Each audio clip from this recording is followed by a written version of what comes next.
اسماء موصولہ کے بارے میں چند ضروری احکامات ہیں۔ ان میں سے پہلا حکم یہ ہے کہ اسم موصول کے بعد ہمیشہ ایک جملہ ہوتا ہے، وہ جملہ اسمیہ بھی ہو سکتا ہے اور فعلیہ بھی ہو سکتا ہے۔ جیسا کہ ابھی ہم نے سبق میں پڑھا تھا کہ اسم موصول کے بعد جتنی ہم نے مثالیں پڑھی تھیں ان سب میں جملہ اسم موصول کے بعد ایک جملہ استعمال کیا گیا ہے۔ فعلیہ کی بھی مثال گزری ہے اور اسمیہ کی مثالیں بھی دی گئی ہیں۔ تو اسم موصول کے بعد ہمیشہ ایک جملہ ضرور ہوتا ہے، وہ جملہ اسمیہ بھی ہو سکتا ہے اور فعلیہ بھی ہو سکتا ہے۔ مثال کے طور پہ یہ الذی ہے، اس کے بعد ہوا عالم جیسے کہ مثالوں میں استعمال کیا جاتا رہا ہے، یہ جملہ اسمیہ بھی ہو سکتا ہے۔ اور الذی کے بعد الذی ضرب، اب یہ جملہ الذی ضرب یہ جملہ فعلیہ ہے، یعنی یہ اسم موصول ہے تو یہ جملہ فعلیہ ہے، فاعل کے ساتھ مل کر۔ یہ اسم موصول ہے تو یہ مبتدا خبر مل کر جملہ اسمیہ ہے۔ تو اسم موصول کے بعد ایک جملہ ضرور ہوتا ہے، چاہے وہ جملہ اسمیہ ہو یا وہ جملہ فعلیہ ہو۔ لیکن اس کے لیے ایک بات ضروری ہے کہ جو جملہ ہم اسم موصول کے بعد استعمال کر رہے ہیں،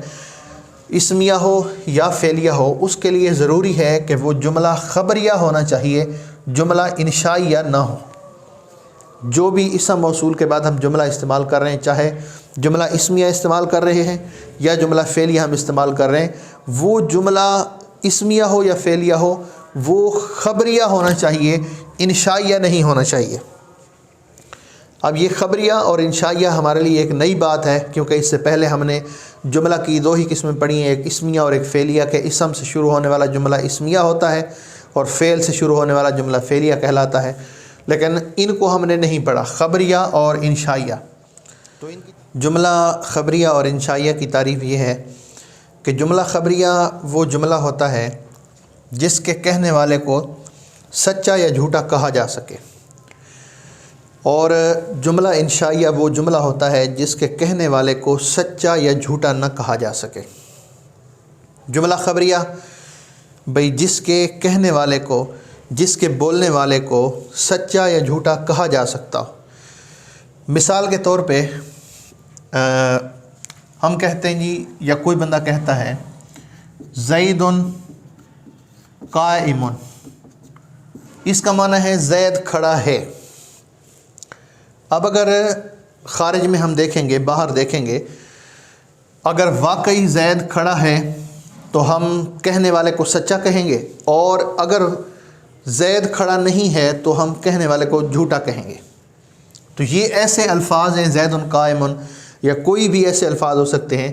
مثال کے طور پہ ضرب زید، زید نے مارا۔ اب اس مثال میں ضرب زید جو لکھا ہوا ہے، اگر واقعی خارج میں باہر اگر زید نے مارا ہے تو ہم کہنے والے کو یا یہ الفاظ بولنے والے کو سچا کہہ سکتے ہیں، اور اگر زید نے نہیں مارا، ایسا نہیں کیا، تو ہم کہنے والے کو جھوٹا کہہ سکتے ہیں۔ تو جن الفاظ کے بولنے والے کو، کہنے والے کو ہم سچا یا جھوٹا کہہ سکیں، وہ جملہ، وہ الفاظ خبریہ کہلاتے ہیں، اور جس کے کہنے والے کو سچا یا جھوٹا نہ کہا جا سکے اس جملے کو جملہ انشائیہ کہتے ہیں۔ اب بھئی کون سا ایسا جملہ ہوتا ہے جس کے کہنے والے کو ہم سچا یا جھوٹا کہہ سکتے ہیں، اور کون سا ایسا جملہ ہوتا ہے کہ جس کے کہنے والے کو ہم سچا یا جھوٹا نہیں کہہ سکتے؟ اس کی پہچان کو مزید آسان کرنے کے لیے اہل عرب نے جملہ انشائیہ کی اقسام کو بیان کیا ہے۔ بغیر ان 8 اقسام میں سے کسی سے بھی تعلق رکھنے والا جملہ ہوگا، گفتگو ہوگی، تو اس کو ہم انشاء کہیں گے، اس جملے کو انشائیہ کہیں گے۔ اور اس کے علاوہ اگر کوئی بھی جملہ استعمال کیا جاتا ہے تو اس کو ہم خبر کہیں گے۔ مثال کے طور پہ وہ جو جن اقسام کے ذریعے ہم انشاء کو پہچانیں گے، ان میں سے پہلی ہے امر۔ عربی زبان میں جن الفاظ کے ذریعے کسی کو کام کرنے کا حکم دیا جاتا ہے، جیسا کہ ہم پہلے فعل کی اقسام میں پڑھ چکے ہیں، تو اس کو امر کہتے ہیں۔ یہ امر انشاء ہوتا ہے۔ مثال کے طور پہ جیسے اضرب، اضرب معنی تو مار، اضرب تو مار۔ اب اس میں مارنے کا حکم دیا جا رہا ہے سامنے والے بندے کو، یا اسمع تو سن، یا اکتب تو لکھ۔ اب ان الفاظ کے ذریعے سامنے والے کو حکم دیا جا رہا ہے، تو ان کا تعلق انشاء سے، کیونکہ یہ امر ہیں اور ان کا تعلق انشاء سے۔ اب جس بندے کو ہم حکم دے رہے ہیں بھئی تو لکھ، تو مستقبل میں وہ لکھے گا، ابھی تک اس نے لکھا نہیں ہے، تو اس کو نہ ہم سچا کہہ سکتے ہیں اور نہ ہی ہم جھوٹا کہہ سکتے ہیں، کیونکہ جس کام کا ہم اس کو حکم دے رہے ہیں اس نے ابھی وہ کرنا ہے، کیا نہیں ہے۔ دوسرا نہج، بھائی جس عربی میں جس لفظ کے ذریعے، جس کلام کے ذریعے کسی بندے کو کام کرنے سے منع کیا جاتا ہے، روکا جاتا ہے، اس کو نہج کہتے ہیں، اور اس کا تعلق بھی انشاء سے ہے۔ یعنی جن الفاظ کے ذریعے کسی کو کام سے روکا جائے گا، ان الفاظ کے کہنے والے کو ہم نہ سچا کہہ سکتے ہیں، نہ ہی اس کو ہم جھوٹا کہہ سکتے ہیں، بلکہ اس کا تعلق جملہ انشائیہ سے ہے۔ مثال کے طور پہ لا تضرب تو نہ مار، لا تکتب تو نہ لکھ۔ اب جس چیز سے ہم منع کر رہے ہیں، نہ کرنے کا حکم دے رہے ہیں، اس کو روک رہے ہیں، وہ ہم مستقبل میں روک رہے ہیں، تو مستقبل کا زمانہ بعد والا ہے، اس نے ابھی تک وہ کام کیا ہی نہیں ہے، یعنی رکنے والا جو کام ہے اس نے بھی وہ کیا ہی نہیں ہے، تو اس لیے اس کو ہم کہنے والے کو نہ سچا کہہ سکتے ہیں اور نہ ہی جھوٹا کہہ سکتے ہیں۔ اس کا نہج کا تعلق بھی انشاء سے ہے۔ تیسری چیز ہے استفہام، یعنی ایسے الفاظ کہ جن کے ذریعے عربی زبان میں کسی شے کے بارے میں سوال کیا گیا، کسی شے کے بارے میں استفسار کیا گیا ہو، پوچھا گیا ہو، تو جن الفاظ سے سوال کیا جاتا ہے ان کو استفہام کہا جاتا ہے۔ استفہام کا تعلق بھی جملہ انشائیہ سے ہوتا ہے۔ اس کے کہنے والے کو بھی ہم سچا یا جھوٹا نہیں کہہ سکتے ہیں۔ مثال کے طور پہ میں کسی سے سوال کرتا ہوں بھئی آپ نے کھانا کھایا ہے، اب وہ جو جواب دے گا اس کو تو سچا یا جھوٹا کہا جا سکتا ہے، لیکن میں تو سوال کرنے والا ہوں نا، تو جو الفاظ میں نے استعمال کیے ہیں، بھئی کیا آپ نے کھانا کھایا ہے، کیا آپ نے کچھ لکھا ہے، کیا آپ نے مارا ہے، تو یہ جو الفاظ میں بول رہا ہوں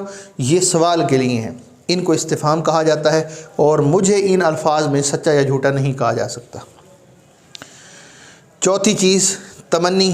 یعنی جو الفاظ عربی میں خواہش کے لیے استعمال ہوتے ہیں، کاش کہ ایسا ہو جائے، جیسے عربی میں لیتا استعمال کیا جاتا ہے، لیت الشباب یعودو، کاش کہ جوانی لوٹ آئے، تو لیت زیدن قائم، کاش کہ زید کھڑا ہو۔ اب یہ ایسے الفاظ ہیں کہ جن کے ذریعے تمنا کی جا رہی ہے، تو جو الفاظ عربی میں تمنا کرنے کے لیے استعمال ہوتے ہیں ان کو تمنی کہا جاتا ہے، ان کا تعلق بھی انشاء سے ہے،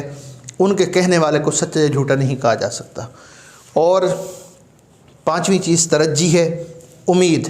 یعنی ایسے الفاظ کہ عربی زبان میں جن کو امید ظاہر کرنے کے لیے استعمال کیا جائے، شاید کہ وہ آیا ہو، شاید کہ استاد نے لکھا ہو، شاید کہ استاد نے مارا ہو، تو اس طرح کے الفاظ جن سے امید ظاہر کی جاتی ہے ان کو ترجی کہا جاتا ہے، اور ان ترجی والے الفاظ کا تعلق بھی انشاء سے ہوتا ہے کہ ان کے کہنے والے کو سچا یا جھوٹا نہیں کہا جا سکتا۔ اور چھٹی قسم دعا ہے کہ عربی زبان میں جو دعائیہ کلمات ہیں، جن کلمات کے ذریعے ہم دعا کرتے ہیں، اللہم اغفر لی، تو اس طرح کے جو کلمات دعا کے لیے استعمال ہوتے ہیں، اے اللہ میری مغفرت فرما، اے اللہ میرے گناہ بخش دے، اور اس طرح کے اللہم ارزقنی، اے اللہ مجھے عطا فرما، تو اس طرح کے جتنے بھی الفاظ ہوتے ہیں جو دعا کے لیے استعمال ہوتے ہیں، اب ہم دعا کر رہے ہیں تو دعا کرنے میں تو ہمیں کوئی سچا یا جھوٹا نہیں کہہ سکتا، تو دعا کا تعلق بھی انشاء سے ہے۔ ساتویں قسم عقود، عقود عقد کی جمع ہے، عقد کہتے ہیں جیسے خرید و فروخت ہوتی ہے، لین دین ہوتا ہے، اس کو عقد کہتے ہیں۔ اب یہ لین دین مثال کے طور پہ جیسے خرید و فروخت میں بھی ہو سکتا ہے، نکاح میں بھی ہو سکتا ہے،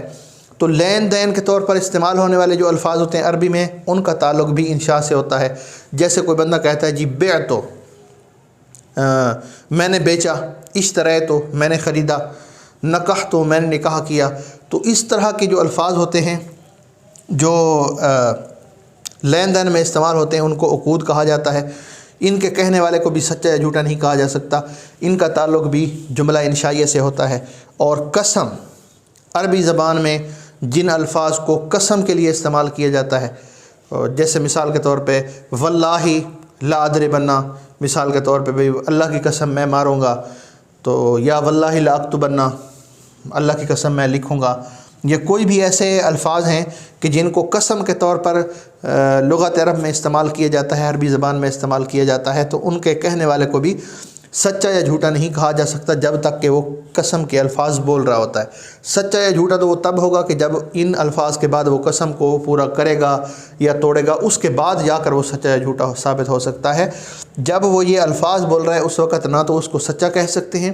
اور نہ ہی جھوٹا کہہ سکتے ہیں۔ تو یہ 8 قسم کے الفاظ ایسے ہیں، 8 قسم کے ایسے جملے ہوتے ہیں کہ جن کو ہمیشہ انشاء شمار کیا جاتا ہے، ان کے کہنے والے کو ہم سچا یا جھوٹا نہیں کہہ سکتے۔ ان 8 کے علاوہ جتنے بھی جملے ہوتے ہیں سارے خبر شمار ہوتے ہیں، اور اسم موصول کے اندر اسم موصول کے بعد اس کا معنی مکمل کرنے کے لیے جس جملے کا ہونا ضروری ہے، وہ اسمیہ ہو یا فعلیہ ہو، وہ لازم ہے کہ وہ خبریہ ہو، انشائیہ جملہ نہیں ہو سکتا۔